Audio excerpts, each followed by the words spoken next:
अस्सलामुअलैकुम दोस्तों, उम्मीद करता हूँ आप बिल्कुल खैरियत से होंगे। तो आज हम बात करेंगे इस वीडियो में R22 410 और R32 के अंदर क्या फ़र्क है। आज हम उसके बारे में बात करेंगे। तो वीडियो में मज़ीद आगे बढ़ने से पहले आपसे गुजारिश है कि अगर आप चैनल पर नए हैं तो प्लीज़ चैनल को सब्सक्राइब कर लें और साथ घंटी के ऑप्शन को भी ज़रूर प्रेस करिएगा ताकि हमारी हर आने वाली वीडियो आप तक बर वक्त पहुँच सके। नंबर 1 पे आती है R22। R22 एक प्योर सिंगल कंपोनेंट एक गैस है, ठीक है। और 410 जो है ना दो गैसों का मिक्सचर है। R32 और 125 गैस का मिक्सचर है। 50-50% मिला के ये दोनों गैसें तो फिर 410 बनती है। और जो R32 है वो भी एक सिंगल कंपोनेंट जो है गैस है, ठीक है। अब आते हैं इसका प्रेशर कितना होता है, ठीक है। इसका R22 का जो प्रेशर है वो होता है 60 to 70 के दरमियान, ठीक है। 60 से लेकर 70 का जो इसका जो है ना रनिंग प्रेशर कह लें, सक्शन प्रेशर कह लें, ठीक है। तो उसके बाद आता है 410। तो इसका जो होता है सक्शन प्रेशर, रनिंग प्रेशर, वो होता है 110 से 130 के दरमियान, ठीक है। और R32 का जो प्रेशर होता है वो तकरीबन 410 के प्रेशर के जितना ही होता है, उसमें से कुछ पॉइंट आप कम कर लें, ठीक है। अब बात आती है कि ये कूलिंग कितनी करती हैं। R22 कूलिंग कितनी करते हैं, 410 कितनी कूलिंग देता है और R32 की कूलिंग कितनी है, ठीक है। R22 की जो कूलिंग है वो बिल्कुल नॉर्मल होती है, ठीक है। 410 जो होती है उसकी R22 से ज़्यादा कूलिंग होती है, ठीक है। कूलिंग कैपेसिटी जो है ना 410 की R22 की निस्बत ज़्यादा होती है। और जो R32 है उसकी जो है ना 410 से भी ज़्यादा कूलिंग होती है। ये आप यहाँ से अंदाज़ा लगा लें कि R22 जो है ना एक पुराना मॉडल है, ठीक है। पुराने एसी जो होती हैं, सादे एसी जिनको कहते हैं हम लोग, उनमें जो है ना R22 जो है ना इस्तेमाल होती है, ठीक है। तो उसके बाद आ जाती है 410।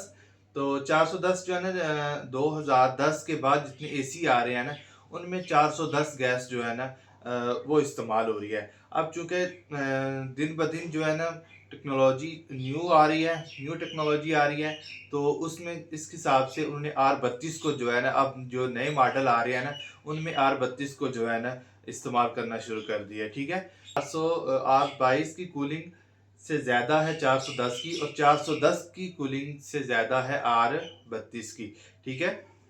अब बात करते हैं कि ये बिजली की जो है ना कितनी कंज्यूम करते हैं। R22 जो है ना सबसे ज़्यादा बिजली यूज़ करता है, ठीक है। फिर जो है ना 410 जो होता है ना वो R22 से कम इस्तेमाल करता है, ठीक है। और जो फिर R32 वाले हैं वो जो है ना समझ लें कि इन दोनों से जो है ना कम जो है ना बिजली यूज़ करते हैं। इस तरह जो है ना बिजली की बचत भी हो जाती है, ठीक है। तो इस वजह से आज के दौर में हम अगर बिजली के हिसाब से देखें तो R32, और उससे भी एक एडवांस आ गए कि वो इन्वर्टर एसी आ गए, डीसी इन्वर्टर। वो हम इंशाल्लाह एक उसके लिए एक अलग टॉपिक पे एक वीडियो बनाएंगे। तो अब जो है ना इसी पे बात करते हैं कि R32 जो है ना ये फिर आज के दौर के हिसाब से, आज के वक्त जितनी महंगाई हो गई उस हिसाब से R32 जो है वो बेस्ट है। अब बात करते हैं कि इनमें से कोई फ्लेमेबल भी गैस है या कि नॉन फ्लेमेबल है सारी। तो बात करते हैं R22, ये बिल्कुल जो है नॉन फ्लेमेबल है, इसको ही जो है इससे कोई खतरा नहीं होता। और 410 से भी कोई खतरा नहीं होता, ये भी नॉन फ्लेमेबल गैसें हैं। इसी तरह R32 है। R32 जो है ना थोड़ी सी कह लें कि थोड़ी सी जो है ना फ्लेमेबल होती है। आप उसको ज़्यादा फ्लेमेबल कह लें या कम फ्लेमेबल कह, लेकिन फ्लेमेबल है वो है, ठीक है। R32 जो है वो फ्लेमेबल गैस है, ठीक है। R22 और 410 जो है वो फ्लेमेबल गैस नहीं है। अब बात आती है कि क्या ये गैसें हमारे माहौल को जो है ना मुतासर करती हैं। तो बात करते हैं R22 की।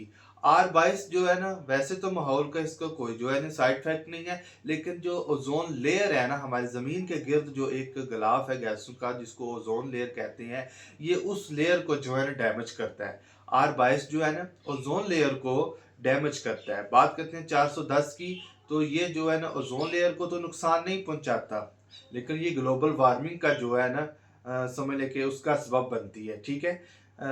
R22 जो है वो ओजोन लेयर को डैमेज करती है, नुकसान पहुंचाती है। 410 जो है ना वो ओजोन लेयर को तो नहीं नुकसान पहुंचाती, लेकिन ये ग्लोबल वार्मिंग का सबब पैदा करती है, ठीक है। और बात करते हैं R32, और ये 100% जो है ना माहौल के लिए बिल्कुल सेफ है। ये ओजोन को भी नुकसान नहीं पहुंचाती और माहौल को भी कोई नुकसान नहीं पहुंचाती, ठीक है।